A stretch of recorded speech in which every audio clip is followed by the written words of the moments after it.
And good morning. It's 7:03 on this Friday, November 6th. It's time to head to Studio B for Coleman and Company. Well, hello, everybody, and welcome. A beautiful Friday morning going for us. We're ready to get started here. Talking about Wilson Bank and Trust. Not one, but two people here to do the commercial this morning. Let me welcome Jill Booker. Jill, good morning. Good morning. Seems like it hadn't been too long since you were here. Yeah, just a couple weeks ago. Oh, has it been that? Okay. Yeah. Well, we're glad to see you again. Thank you. Jill Booker, Vice President, Retail and Operations Manager. Yes. All right. And Kurt Baker is here, Senior Vice President, Lebanon Market Leader. Kurt, good morning to you. Good morning, Coleman. We're glad to see you both. Now, Jill, this title that I see on your card here that I just gave, Vice President, Retail and Operations Manager, has things changed for you? Yes, that's what we're here for today. Things are changing. I'm going to be working closely with all of our Central Region offices, and I'll be locating to our main office in January. So come January, I won't get to see you at the Castle Heights branch anymore. Yeah, not on a regular basis, but I'll still be popping in, so you'll get to see me. You've been there for a long time. I have. I've been there 22 years. Well, what about this, Kurt? I'm excited about it. I think you may actually see probably more of Jill. There's no telling how many miles she's put on her vehicle in the last couple of weeks when she transitioned over into this role. She's out in the branches, improving them, doing training, working with the assistant managers and managers, helping build those teams and giving them the support they need to be successful in their branches. Well, this is a promotion, right? Yes. And we all like to be appreciated and get promoted from time to time. And maybe sometimes doing something different, a change, is sometimes welcome too. Yes, it's just an extra layer of support for those offices. Kurt's going to be working with them really closely as well. He's going to be working with all the lenders and business development. Yeah. So we're excited for this new opportunity. Well, what else you got to say about that, Kurt? Just how excited I am. This used to be one role within the bank. It was the Central Region President is what it was. And just over time evolved. We just, we really figured, hey, let those be good at what they're good at. My side, it's more of the numbers, the budgeting side, the lending, the business development, and working with a lot of our young lenders to bring them and carry them along to develop a book of business. And Jill, she's been at the bank for 22 years. If there's anybody that knows the operations and retail side like she does, show them to me because she's a rock star within our region. You're glad to hear that. I am. I love it. Well, it's been such a great ride, really. I don't think either one of you were there when the bank started, but you've come along and you've seen a lot of progress during the time you have been there. It continues to grow. It does. I think roughly when I started or when I really started keeping up, of course, I was young in my career. I started when I still had a semester left at Cumberland University back in 2005, and I still remember the day that the bank hit the $1 billion mark. And Jill, you probably remember that too. Yeah. It was such exciting time around the bank to finally hit that mark, and now we're on up there. We're getting pretty good. But the main thing about that is that we got to remain committed to our communities, and obviously that's a staple on our success over the years. But you're right. It's been a good ride, and like I said, I've been there 15 years. Jill 22, and we've kind of grown up within the bank too. Well, as we've had some different things to deal with, some challenges here, especially with the tornado even, but especially with COVID. But I think it's still been a great year for the bank. You're still lending money. People need to borrow, build homes, go into business, this sort of thing. And of course, I'm sure you expanded your people with bank accounts and savings accounts and this sort of thing. Yeah. We have, and speaking of tornadoes, and then we transitioned to COVID mode at that point. It was something that nobody had ever seen before. I really commend our staff, the folks that Jill works with on a daily basis, from her branch to Jennifer Schaffner at Walmart, Justin Martin at Tennessee Boulevard, Alan Ricketts at Badooer, Amanda at the main office, and Marty at 109. I mean, just to see them adapt when we had to shut our doors or go to a hybrid schedule to all hands on deck, and just the commitment of those leaders to really take care of their people and make sure they were safe, number one, but also still keep the customer first and make sure that they were taken care of. it was crazy times, but we managed through it and still continue to do so. Well, Jill, again, congratulations on the promotion. Instead of being branch manager, you're now vice president, retail and operations manager. And this is, you've got a period of time for this transition, I think you noted there. Yes. So this all, you're preparing now, and it'll all come to fruition the 1st of January? Yes, sir. Yeah. Okay. Got a minute left. Anything else from either one of you this morning? We're through the time period where we normally would have Oktoberfest. We held a virtual event through that. So now as we navigate into Thanksgiving and Christmas, normally we have a Christmas party. We're trying to have to adapt to the way we do things to keep safety first and foremost, but celebrate our employees, celebrate our successes throughout the year. The PPP program. When we all thought we were going to pull our hair out, I worked with customers on that side. Jill, she was working on the back end as far as putting those things together and vetting the process. We feel like we did a really nice job with $85 million in PPP loans that we administered, and now we're going through the process of helping customers get those forgiven, and they're certainly excited to do so. All right. Well, thank you all for being with us today. Jill Booker, Vice President, Retail and Operations Manager, maybe to be, but becoming, whatever. She is. Yeah. Kurt Baker, Senior Vice President, Lebanon Market Leader. Thank you a lot. Wilson Bank and Trust, member FDIC, equal housing lender. They're still here, still independent, still committed to you, Middle Tennessee's community bank. Thank you all. Coleman, I got to say hello to my daughter, Aniston, and my son, Colt. Sorry. Oh, all right. They're fine. listening. That's all great. We thank you for Thank listening. you. All right. We are 10 minutes after the hour, and I am going to the telephone right here, and I hope that on the other end I have Kurt Page. Kurt, are you there? Yes, sir. Good morning. Good morning, Coleman. I should say Dr. Kurt Page, to be honest about it. And let me say that for people who the name Kurt Page doesn't ring a bell, Kurt Page once played quarterback at Vanderbilt back in '83, or was it not? Help me out, Kurt. Yes, sir. I played quarterback there for the seasons of '80 through '83 and graduated in '84. Well, you are the last quarterback at Vanderbilt to beat Alabama, so that's really a feather in your cap, right?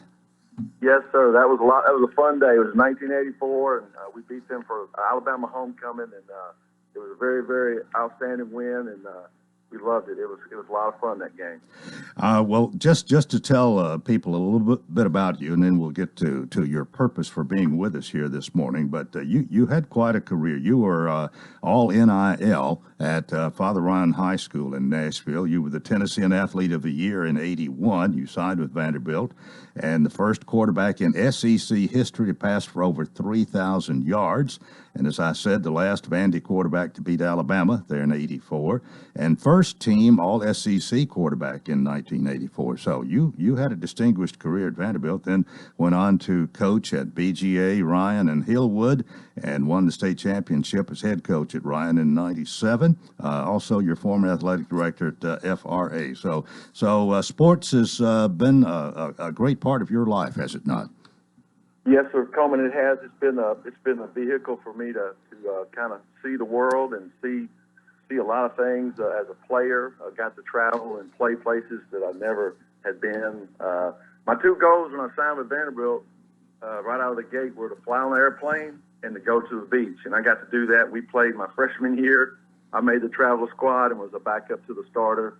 We traveled to Miami in a plane, and then I got to see Miami Beach. So I've gotten to see a lot of great places. I've gotten to play in Canadian leagues, so I've got to travel there. And the big thing too is just being a student athlete. And I appreciate you recognizing that earlier, Coleman. That's what you play the game for. And I learned that from my 6 older brothers, and just that I had an opportunity to do that. But appreciate being on this morning, and just looking forward to having this conversation. Well, we certainly look forward to talking with you, because I'll have to say at that time you were one of my heroes after Whit Taylor, and then even before that, Watson Brown. Yes, Watson Brown. His wife is from Lebanon, and just a great family. And he's the one that saw a little glimmer of hope in me. He's the one that offered me the scholarship as he transitioned from Austin Peay to Vanderbilt. So I'm indebted to Watson Brown, and I talked to him and love his family. And I also had a son that played for him at Cookeville at Tennessee Tech, and they won a championship. He's helped guide his life and so many others. So I'm just on the shoulders of some great men that have poured into me, and that's what I look to do with my career all along. All right. Well, you got it something, an event, something you're kicking off here that has to do with youth football that we want to talk about this morning. Really, the purpose for you being here, but I think we would be remiss if we didn't recall what we already have about your successful career as in college and as a coach. But you have an organization called SOAR Athletic Trainer Incorporated, and you and Craig Ladd have come together to do this, and we're going to have to go to a break here pretty quickly, but tell me just in about a minute what SOAR is all about. Well, SOAR is we're going to target the youth football age group, so we want to develop those young men on and off the field of a sound mind, body, and spirit, and so it's a holistic program. We're going to train physically, mentally, emotionally, and try to develop them into getting ready for their high school careers. And if we can get them in those ages, in our campus 4th through 8th graders, we can get those young men in that age group and work and mold and help families, because those are tough times nowadays. Everything's kind of backed down as far as, high school. People really concentrate on it, but now it's in the middle school, and that's the target area that we really see there's a big need, especially with COVID-19. So just look forward to working with them and talking more with you after the break. All right. Kurt Page is with us. We're going to take a break right here. This is Coleman and Company, FM 98.9. And it's now 7:16. Let's see what's happening on the roadways. Thanks to Bates Ford. And they've got the low price tire guarantee on all tires every day. Up to 30 days after the sale, there'll be any competitor's pricing on the tires they sell. 1673 West Main. Now at traffic, here's Chuck. Southbound at Trinity Lane, Donaldson Pike and Murfreesboro Pike. We saw that wreck a few minutes ago. Also, they're still working a wreck over in Hermitage, 3500 block of Andrew Jackson Way. Traffic's been in pretty good shape. 65 coming up through Brentwood.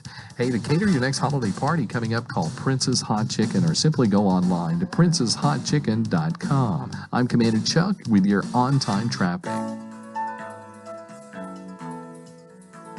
The Pavilion Senior Living residents are inviting you to become their new neighbor. If you're looking for a sign to move, call us at 444-5556 to learn more about the details. Or go to thepavilionseniorliving.com for more information. Or better yet, just drop by 1408 Medical Center Drive right behind Tenova Hospital and see for yourself. You should move here.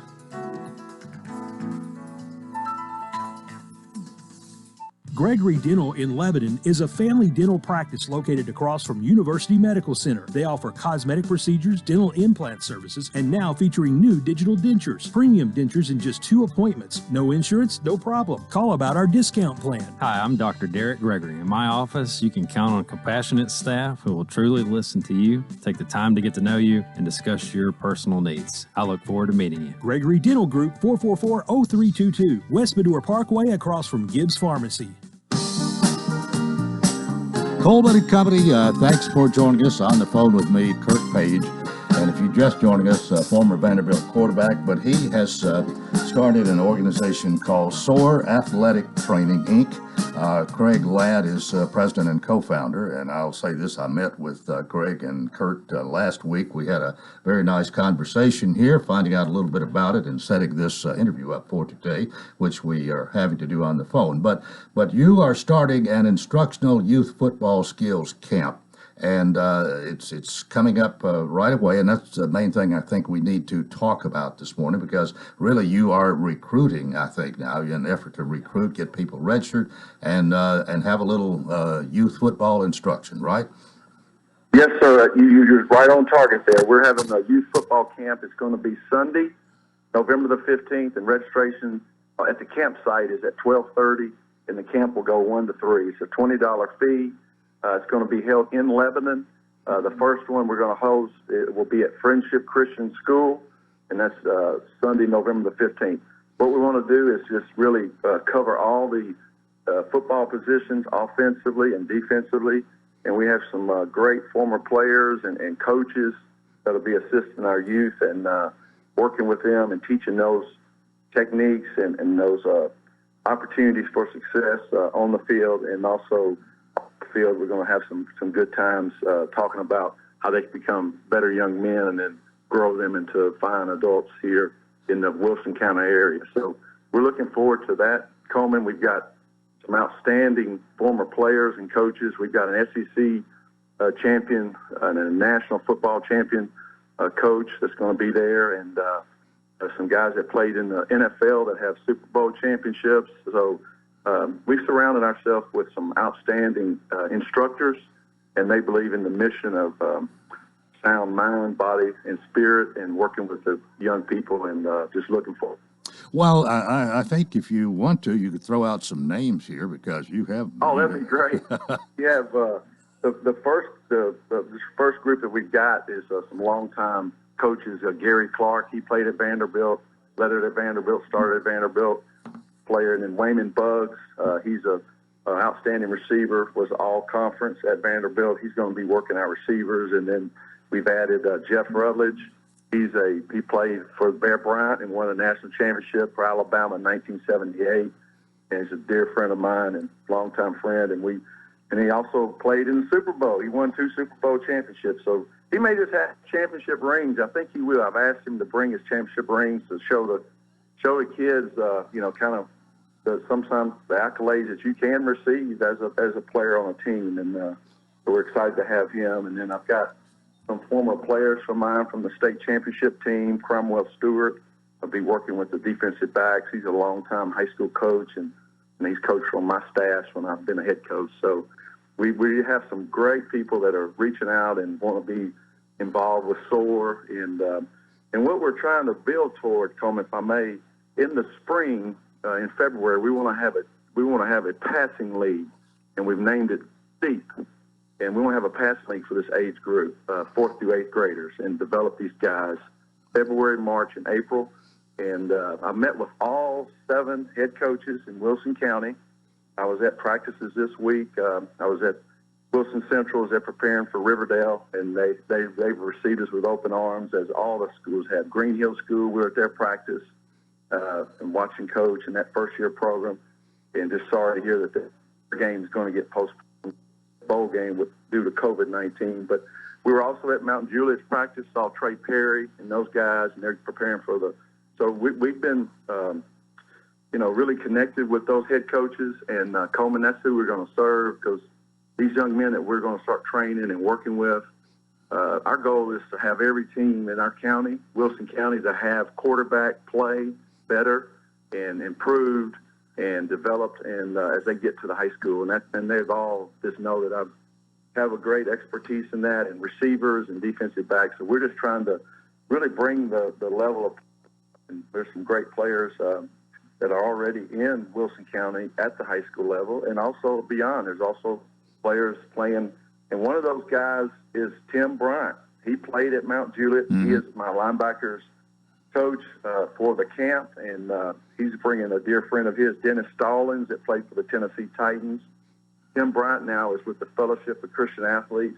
He is for the Wilson County area, and he really facilitates the mission and the goal of Fellowship of Christian Athletes. So we're partnering with them and the Fellowship of Christian Athletes. Our program is, and we just couldn't be any happier, and just really give praise to God that we're able to be in such a great community of Wilson County. But we want to service Wilson County teams and develop these young men in the right way. So thank you for letting me say this. Yeah, well, Kurt, we're not through yet, but let me say this, that with all the people that you have surrounded yourself with here and who are going to be at this camp, I've been wondering here as you talked about that, the fathers the fathers of these young fellas are they may you may have to shoo them away, because they're going to want to go get up and meet all these guys, maybe even get autographs or that sort of thing, I would imagine. Well, how about that? Yes, well, that's great, Coleman, because we're going to have a meeting as we conclude the camp, and also we're going to have a meeting as we start the camp and introduce these guys, and we're going to make that happen. We're going to have time for the families to mingle and meet these guys and have photo opportunities, and it's going to be we're going to make it an event, and we're looking forward to that. And One of the guys that I'm really close friendship with is Wilson County Wildcats Youth Football owner and president is Greg Taylor. He's really been supportive of us, and we're actually, Craig Ladd and I are actually helping him with his Wilson County football team that's based out of Friendship Christian, going up and playing in the game. But yeah, we'll have opportunities for photos. We'll have opportunities for signing. So any Alabama fans, bring stuff, because Jeff will sign it. Vanderbilt fans, bring stuff. We would love to sign it, and we're just so happy to be part of Wilson County. It's going to be so much fun, and just looking forward to developing these young guys on and off the field and helping families, because it really is, Coleman, we kind of, with the football, it's kind of like the way to get to the heart and the mind and the spirit. So that's what we plan on doing. Is really, through football, is help them understand how important grades are.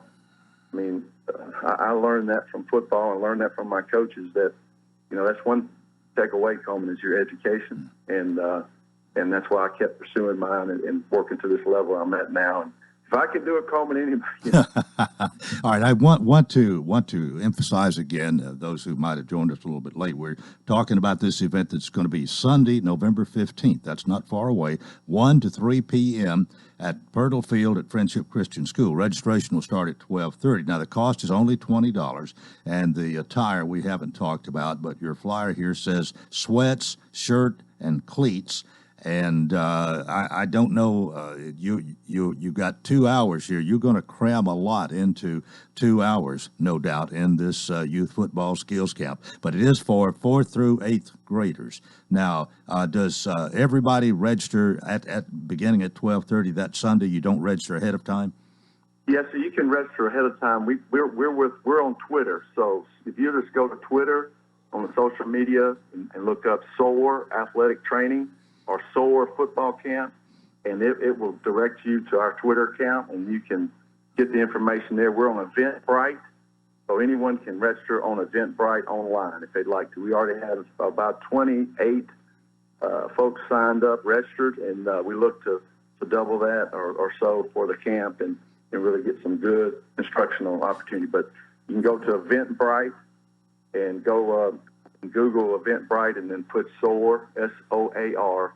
And I'll be remiss not to say our mission. Our SOAR is skills, opportunities, accountability, and readiness. So that's what we'll pour into these young men each and every session. They'll work on their skills, providing these opportunities, and we're going to hold each another accountable, and then be ready.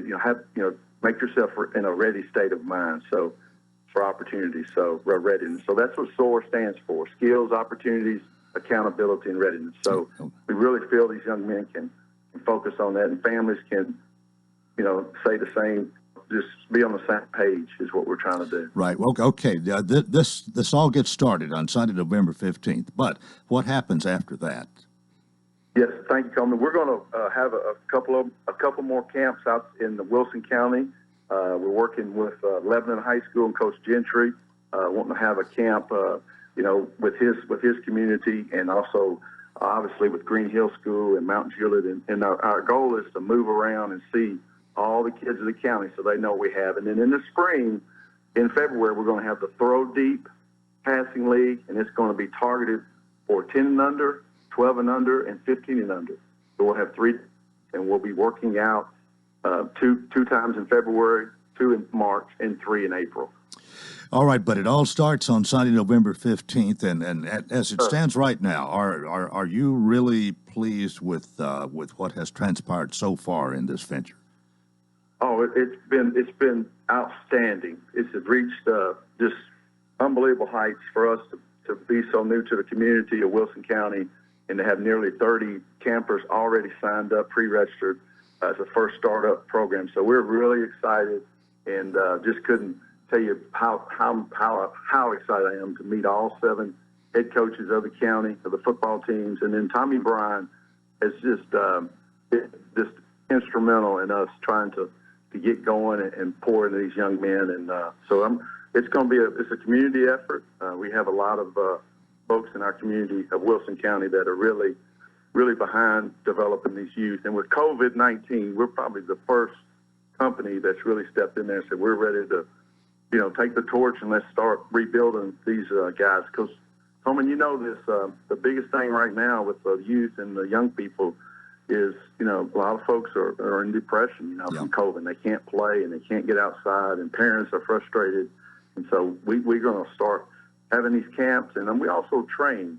That's really our mission, is to have personal training, athletic training for these youth. And so these families can hire us as a company, and they'll meet at the facilities we're going to be at throughout the county, and we'll be working these kids out and developing their athletic skills as well as their emotional skills and their spiritual development. So it's a sound mind, body, and spirit. All right, we've about reached the end of our time here this morning, but Kurt Page, it's really been nice to have you. It was great meeting you the other day, and you mentioned Tommy Bryan. Tommy kind of set it up between me and you, so my thanks to him as well. And again, just to remind everybody, Instructional Youth Football Skills Camp 4th through 8th grade, Sunday, November 15th, 1 to 3 at Purtle Field Friendship Christian School. Registration at 12:30, but you can register early, and up to nearly 30 have already done that. Cost is $20 in attire, sweat, shirt, and cleats. And Kurt, I think that kind of sums it up. Thank you so much for being with us. We appreciate it much. Yes, sir. Thanks so much, Coleman, and let's. All right, we will take a break right here, and part 2 coming up. This is Coleman and Company, FM 98.9. And it's now 7:30. Let's see what's happening on the roadways. Want to thank our friends at Absolute Kubota and Rental. Large inventory of new and used Kubota mowers, RTVs, tractors, hay equipment, and more. Come in Saturday. Free popcorn. Check out the new Kubota products. They're in their brand new location, 1506 West Main Street, right here in Lebanon, Tennessee. Now with traffic, here's Chuck. Good morning. It's actually just now starting to bunch up here on 65 southbound at Trinity Lane. It's busy, of course, coming past the airport on I-40 through Hermitage, Donaldson Pike, and Murfreesboro Pike. That wreck was in its clearing stages a few minutes ago. Hopefully it'll be out of there. Hey, check out the Andre Chicken Sandwich, now available at Prince's Hot Chicken, 5814 Nolensville Pike in Nashville. It's so worth that short drive. I'm Commander Chuck with your on-time traffic. In times of crisis, and especially when you're isolated, it helps to know someone has your best interest at heart. At Wilson Bank and Trust, standing strong for others has always been one of our most important roles, and we're still here for you now. Through these days of disruption and distancing, you can count on us to keep you connected with your financial services, and will continue to provide financial relief for households and businesses. Thanks for supporting our ongoing commitment to service. Working together, we'll weather this storm too. Member FDIC, Equal Housing Lender. Hey, this is State Senator Mark Pody. With everything that's going on, I just want to encourage everybody to please be safe and use common sense as the state begins to reopen. We need to get our economy going again. If you have any underlying pre-existing health conditions or issues, or if you're age 60 or older, you need to use the precautions that you feel are needed. Be patient when you're going to your local businesses, and remember, we're all in this together. If y'all need any kind of service, please give me a call. This is Mark Pody.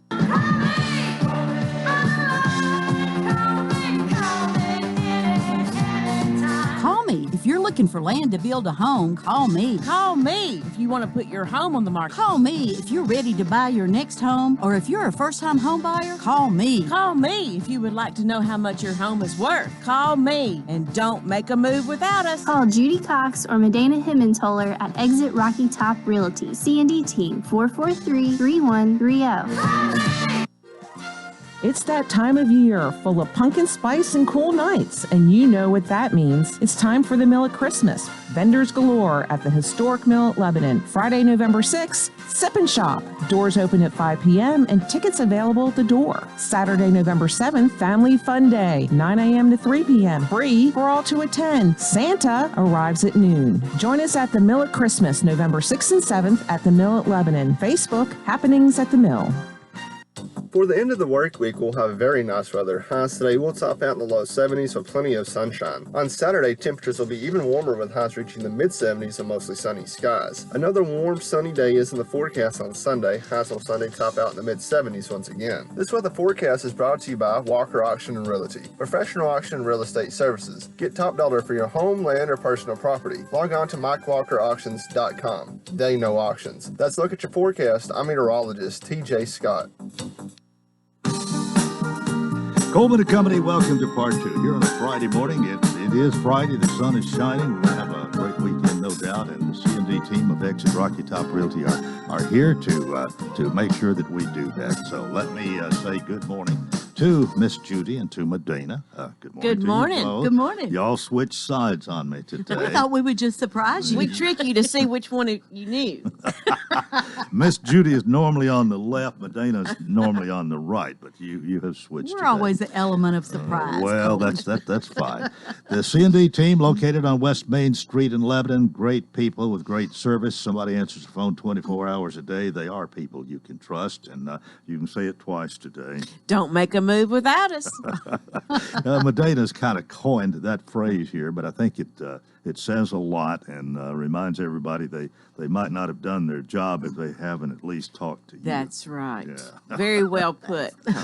You want to get us started this Well, morning? I know we've talked about it a few weeks ago, and with the weather being so nice the next few days, you think, well, you better get out here and do the things you need to do to get your house ready for winter. Don't wait till you're freezing out there to close your vents. So this weekend is supposed to be nice, so I just want to remind you of a few things to go out there and close your vents around the bottom of your house so that keeps the cold air from underneath your house.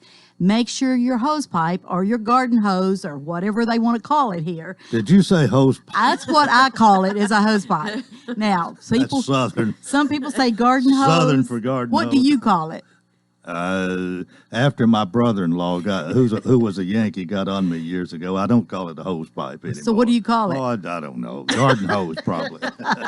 Well, I still call it hose pipe. So whatever the little thing is that waters your flowers, unhook it from the hydrant. A lot of people, you'll drive by homes all over the winter and see the pipe hooked to the hydrant. Yep. And when spring comes, it's going to start leaking. And even though there's some frost-proof ones out there, you still don't need to keep it hooked up. Unhook it from the hydrant outside. Also, if you've got around your windows, you need to check and see if you need to do any extra caulking or anything like that. Just do those things and change your filter. And you need to change that filter in your air conditioner and heat unit every 30 days. The first day of the month or the last day of the month, pick a day and do it every 30 days, and it will keep your electric bill in order. Okay, it'll keep it down, and don't forget to do that. And plus, you're breathing all that stuff in the air. That's what the filter's for. So when you change it every 30 days, and you'll be glad you did. So just get those things ready for wintertime, and You'll be a happy camper. You'll be a happy camper. And if you do have air coming in around your windows and you can't put in new windows right now, there are kits at Home Depot or Lowe's or any of the hardware stores that you can put around some plastic around those windows, because you'll be surprised how much that would save on your heating bill.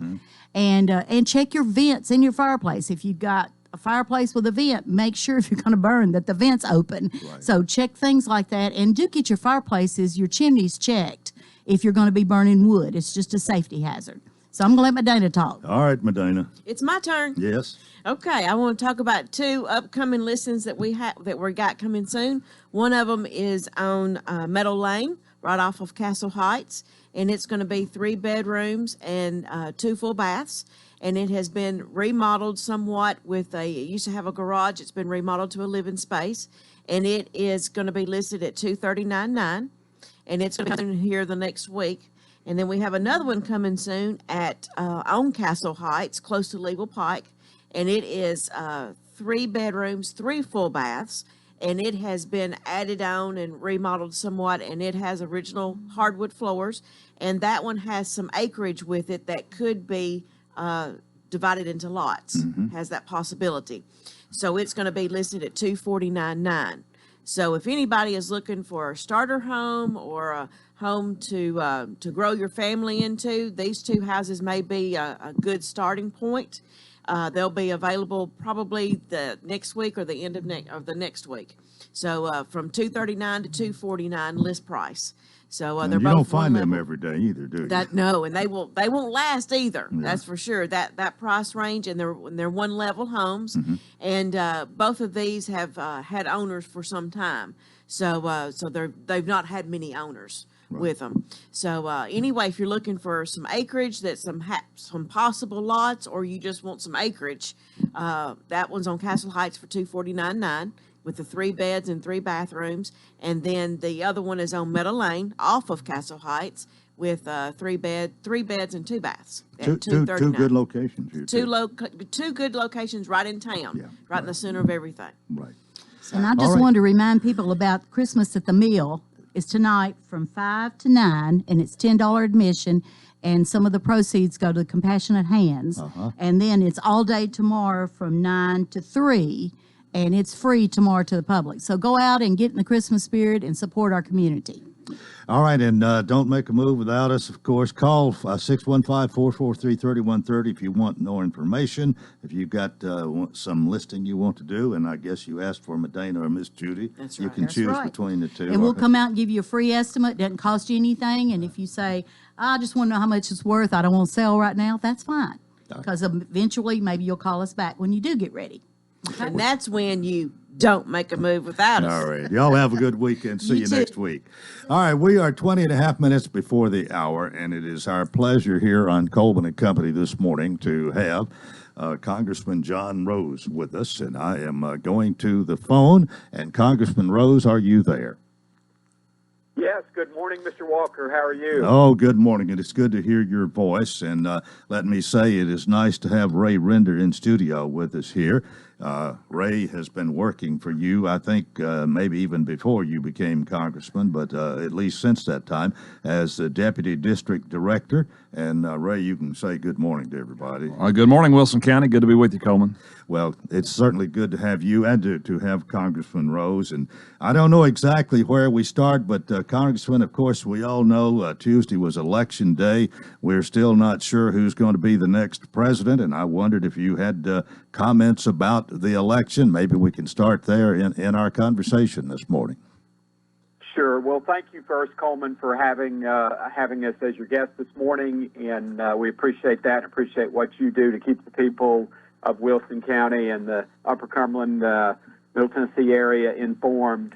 And then secondly, it might just impose a moment of personal privilege and say thank you to all of the voters of Wilson County and the 6th District of Tennessee for their confidence and for re-electing me to serve another 2-year term in the U.S. House of Representatives. Obviously, this will be my second term, and I appreciate the trust that the people have shown in me and promise and commit that I will do my best, and our whole team, including Ray, will continue to work hard to make sure that the interests of Tennesseans and Wilson Countyans are well represented in Washington. Obviously, it's a story of contrast between what we see in Tennessee and what we see then at the national level. Both in terms of the outcomes and in terms of the process. So in Tennessee on election night, the Tennessee voters overwhelmingly reelected the 45th president of the United States, really by a remarkable margin. And but I think more importantly, in light of what we're seeing unfolding on the national landscape in Tennessee, in Coleman, you know this from reporting on it, probably by 8:30, 9 o'clock on Tuesday night, November the 3rd, we knew the outcome in Tennessee. Yes. It's a real testament to our local election officials, people like Philip Warren right there in Wilson County, and the volunteers and staff folks that work with him in Wilson County, but also for our state's Secretary of State, Trey Hargett, and Mark Goins, and the other election officials in Tennessee. So what a testament to the good work that they're doing, that we're able to do this so well, and even with the largest turnout in recent history in Tennessee, we knew the election. We have faith and confidence in it, and it's a reliable, well-calculated outcome on election night. What a contrast to what we're seeing at the national level. Well, what is your personal feeling about what is happening right now, and the fact? I mean, we've even heard stories of more people voting than people had registered in certain places, and all of a sudden, votes coming in bunches here. Of course, I guess you can hear everything, but it makes you wonder how fair an election do we have in some places in this country? At least it does me. It is shameful, and it is very concerning, and we must remember that the president was warning us about this, the potential for just this situation for many months, and the national press, frankly, was poo-pooing everything he said about this, and, accusing him of being a fearmonger and attempting to depress the vote, et cetera. What we know is that we have an extraordinary turnout all over the country. But the fears that the president was expressing have turned out, and that were frankly obvious, have turned out to be exactly true. And what I think some of our states around the country have lost sight of, and some of our election officials and politicians in these other states have lost sight of, is that when it comes to elections, we certainly want every qualified legal voter to get the chance to vote. And that's a very important value, but there are other important values that have to be achieved with respect to an election, and we're seeing that come home now to us, is that we have to, not only on election night do we hope to determine via the democratic process who our leaders are going to be, but it's and have a fair election, but it's important that the overwhelming majority, in fact, it's important that not only the winner accept that outcome, it's important that the loser and their supporters accept that outcome as well. And I think we're in a situation where that's very much in question, and for good reason. And so this is a real mess, and we've yet to see this process play itself out. I think, unfortunately, this is going to end up in the courts, and regretfully, I think no matter at this point, no matter the outcome, whichever side loses, and that's still a question mark at this point, whichever side loses, I suspect is not going to be happy and not going to be inclined to accept the outcome. And that's bad for democracy. It's bad for our country. Well, do you have any idea at this point how long before we'll know for sure, and then quickly hear about the effect of any lawsuits that might be filed? Well, based on the current status and court rulings about the acceptance of ballots, it looks like in both North Carolina and Pennsylvania, we're going to go into next week before they quit accepting ballots that supposedly originated, on election day. So it's you've seen those reports as well, and the court determinations. Now, all of that's going to end up back in court. Supposedly, those states are segregating those ballots that are showing up late, and so if the judges at the state or federal or at the Supreme Court level, intervene and decide to go a different way, then we could see some changes on that. But I think it could be, it will be days before I think we have final initial counts, and it could be many weeks before these various battles are fought. And I think it's important to note that not only do we have a question about the propriety of counting the votes, but we have significant questions about the propriety of the votes that have been received, the ballots that have been received. And of course, anyone that's following this is seeing these reports. And I think the real big numbers, of course, always there's going to be problems and discrepancies, but the big problems we have here are in those states like Nevada, where they mailed out ballots to everyone who was a registered voter. And anyone who's worked in elections or participated in elections know that no matter how carefully election officials work to maintain the voter registration rolls, those, there are always some discrepancies there, and they build up over time. And in those states where they haven't been working hard to maintain the voter registration rolls accurately, when you mail a ballot out to everyone that's registered, that means ballots are going to people who have died, people who have moved away to other states, et cetera. And then what happens to those ballots? And, obviously we've seen that they have fairly permissive or lax restrictions with respect to how they accept those ballots. And so there's very serious questions about the validity of those ballots, who actually completed them, where they came from, who those voters are, and whether they're actually qualified voters in the state where they voted.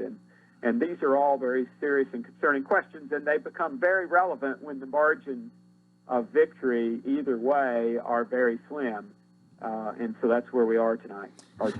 Okay, well, thank you for being with us. We got to take a break right here, but stay with us for more. Congressman John Rose is here, and we'll talk further after this break. You're on Coleman and Company, FM 98.9. And it's 7:49. Let's see what's happening on the roadways. It's all brought to you by Bates Ford, 1673 West Main. They've got that regular oil change, only $24.95, up to 5 quarts of oil, tax and disposal. 444-8221, Bates Ford. Now with traffic, here's Chuck. Good morning. Traffic still pretty heavy here as we look at it live. 65 southbound at Trinity Lane. A couple of wrecks, Una Antioch Pike at Piccadilly Road, that just happened in the last few minutes. Also, they're finishing up an earlier wreck. It's in the 1100 block of 4th. Traffic's been in pretty good shape for the most part, actually, out here on all the major inbound routes. It's just heavy where you would expect. To cater your next holiday party coming up, call Princess Hot Chicken or simply go online to princesshotchicken.com. I'm Commander Chuck with your on-time traffic. The 2020 Titans have all grown up together. They've had a taste of success in the playoffs, and they're back with Derrick Henry. Henry 20, Henry 10. Ryan Tannehill at quarterback. Tannehill keeping around right end, driving, he's in. A stout defense. Titan ball. And a head coach in Mike Vrabel who's ready to lead them. Brought to you by Steamlow Plumbing and the Jewelers. LHS, Cumberland University, and the Tennessee Titans. The winning teams are on WANT 98.9.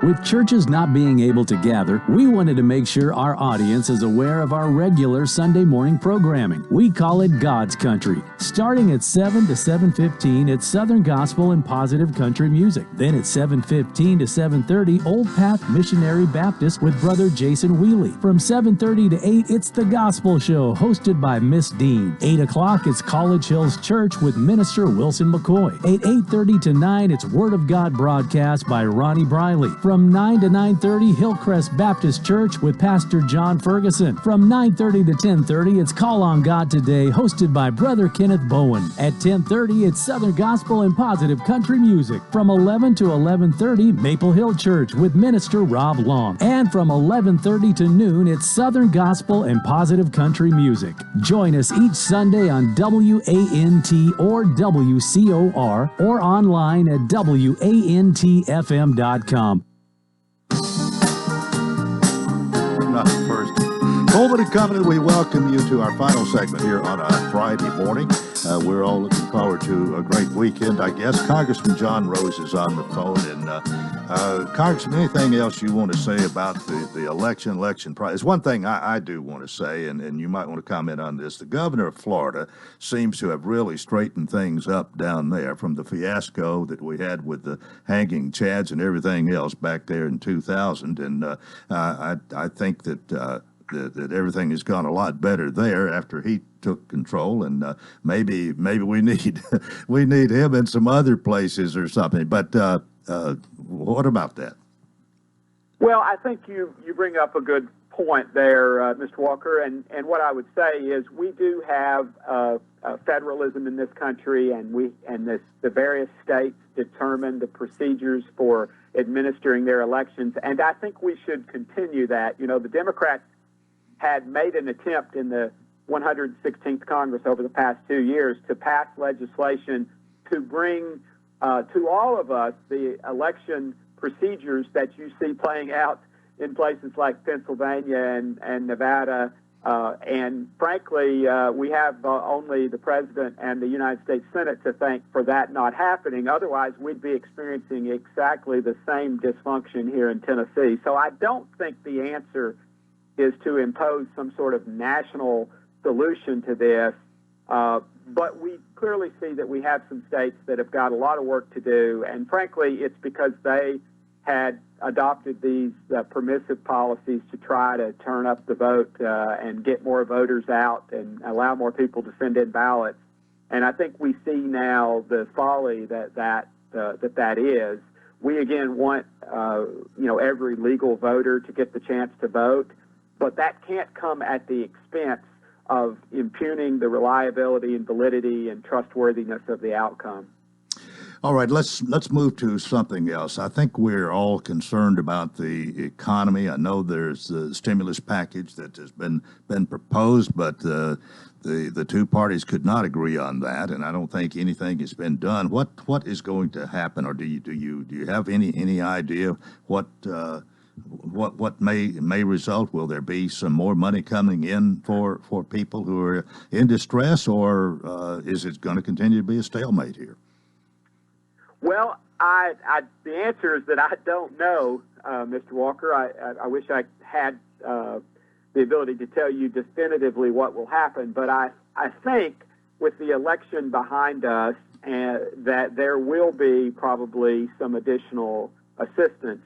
Unfortunately, the problem has been in the House with the leadership of the House, notably Speaker Nancy Pelosi, and she adopted the position and stated it publicly that nothing was better than something with respect to additional aid. My own opinion, and based on what we see right here in Tennessee, is that whatever additional aid we might provide, it needs to be very timely. And of course, we've frankly already failed that measure, but it needs to be timely. It needs to be targeted at those businesses and individuals who are still experiencing harm from the government-imposed shutdowns, and it needs to be temporary. We don't need whatever programs are put in place to become some sort of new federal entitlement. And so that's what Democrats have been standing in the way of, frankly. They wanted a $3+ trillion program that was not temporary, and was not targeted, and frankly would have been a bailout to our sister states around the country who have done a poor job of managing their finances, and essentially would also underwrite or subsidize these states that have imposed ongoing shutdowns that frankly don't make a lot of sense. And so, as the president had called for a long time, we've got to get the economy back open. The cure can't be worse than the disease. And thankfully, Tennessee has followed that path, and that's why you see the Tennessee economy rebounding so spectacularly. Our communities, particularly here in the 6th District, have some of the lowest unemployment rates in the state, having not completely, but very close to completely recovering from the shutdown. So that's what we've got to see happen. I hope that, Pelosi's been given a wake-up call. She thought she was going to gain seats in the House for the Democrats. In fact, they're going to lose somewhere probably between 5 and 10 seats in the House. It's going to be a razor-thin margin for her. And so I think she'll probably have some motivation. Now, how the rest of the political landscape shapes up here and whether that leads to additional assistance now or whether we have to wait until the new presidential term begins is anybody's bet. Well, let me ask you about leadership in the House. There are some with the Republicans gaining seats here in this election think that there's a possibility that Speaker Pelosi might lose her seat there. I think that's a very serious consideration. However, I would say this to you: there are a lot of Democrats. I say a lot. There are probably, I've forgotten now, 15 or so Democrats who voted against her, including Tennessee's own Jim Cooper, who voted against her in her last race for the speakership. However, I think when push comes to shove, Pelosi has proven to be a very wily politician, and so I suspect you'll see a lot of Democrats close ranks. So I wouldn't bet against her at this point.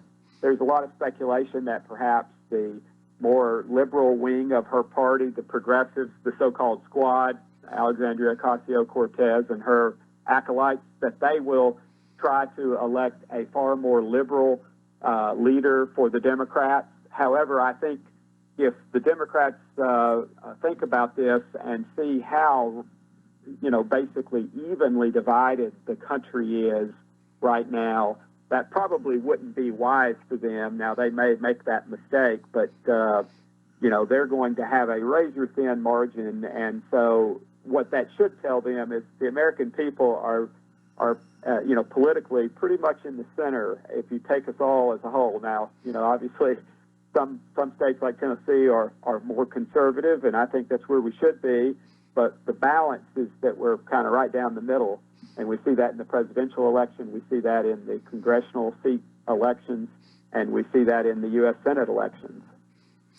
Well, Congressman, we have a minute left here this morning. I want to thank you so much. Really appreciate you taking time to be with us, and we've got it arranged, I think, for you to have a quarterly appearance on Coleman and Company the next year, and hopefully for the foreseeable future. And we just appreciate you coming on and sharing your thoughts with us and giving us some idea of what it's like to be the congressman for the 6th District of Tennessee. So we appreciate it, and thank you.